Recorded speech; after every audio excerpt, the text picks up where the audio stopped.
Sarah Arvo, I never knew she was so... I'm vibing, kids, I'm vibing. Oh, whoa! Yeah. I love it. Tell you who isn't vibing. Well, Scouts are typically known for bringing communities together, but one Melbourne branch is allegedly tearing a neighbourhood apart. Blackburn South residents are in a legal tussle with the charity organisation over claims that a hall has been illegally converted into a performing arts centre, blaring music so loud children are being forced to wear earmuffs to bed.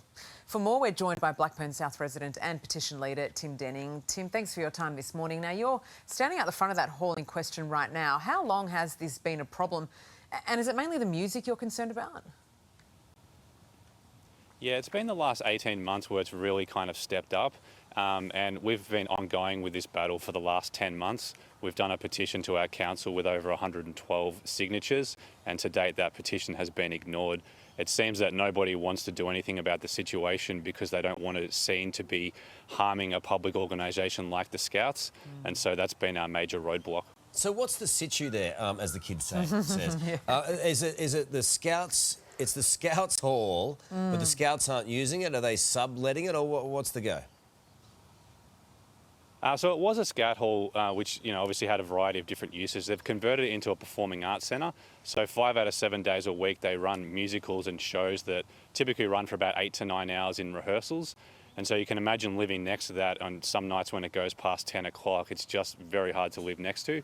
And on top of that, you probably can't see behind me, but there's a large marquee that they've erected, and that has live music that plays late into the night as well. So residents are just unable to sleep. Yeah, we've seen some of the pictures there, especially of that marquee. So what's their response been every time you've tried to address it directly with them? Do they just not care?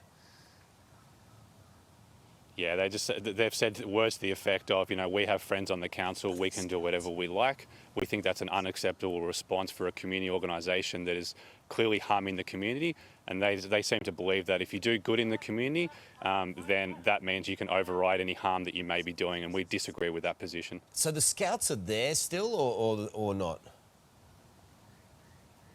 So yeah, they're still here. They run these musicals. We believe they do sublet it to at least one other organisation. Right. And what they're seeking right now is to get some sort of existing use rights, which is like a planning permit, and that will allow them to operate unrestricted despite the public nuisance that they're creating behind us. I mean, it's a difficult one though, isn't it? Because obviously Scouts are there as a charity organisation. They're there to help children. So there might be a concern that by trying to kick them out of that area, they'll have nowhere else to go. Yeah, and we're sympathetic to that. We are very lucky that we live in an area that has a lot of purpose-built facilities. The Whitehorse Council has erected a $78 million performing arts centre not far from this location, and has been suggested by councillors that maybe they could use that as one of the alternative venues. So there are solutions, but until we work together as a community, this is going to continue to be a problem. Look, it's bizarre, isn't it, that it's got to this point? I mean, I would have thought that given the nature of what's happening there and the community obviously concerned, that there would have been some movement towards resolution, or is there a problem with councils again? That old chestnut. Is that what I'm saying? Yeah, look, we don't want to suggest anything, but the matter has gone before VCAT, and yeah, it has gone before VCAT. The unfortunate thing for us is we're hoping VCAT might resolve the issue, but what the Scouts have done, using their very good lawyers, is they've created a second VCAT case. And so what that means is that their VCAT case is going to be heard before ours. And so if they win their VCAT case, then that basically knocks ours out. And unfortunately, their VCAT case doesn't have the residents as a party to it.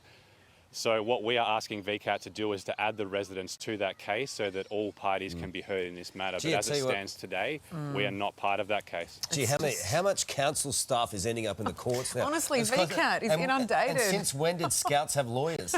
I mean, what has the world come to? Have they got a little patch now that goes on their shirt that says lawyer patch? I mean, anyway, good to talk to you, mate. I hope it gets resolved soon. Hey there, Today fans. Sarah and... What's my name again? Oh my goodness, Carl. Hey, thanks for watching our YouTube channel, though. Subscribe now for more news, special reports and amazing Aussie stories. And Carl misbehaving, Whoa, of course. That never happens. Always happens. What's she talking about? Always happens.